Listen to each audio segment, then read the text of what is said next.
Thotë Abu Talha radiallahu ta'ala anhu, një ditë thotë doli pejgamberi sa për të falë namazin sabaut, po duke që fytyra e tij shkëlqente dhe ndriste.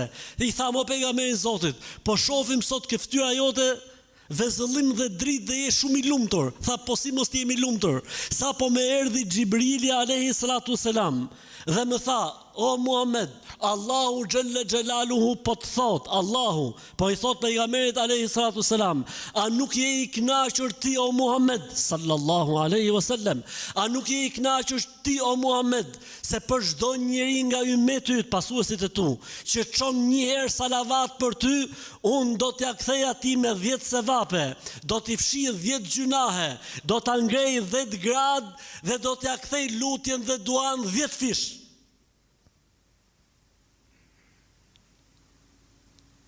Pejgamberi sa se më gëzohej për ne, siç gëzohej për veten e vet dhe për fëmijën e vet, normalisht, sallallahu alaihi wasallam.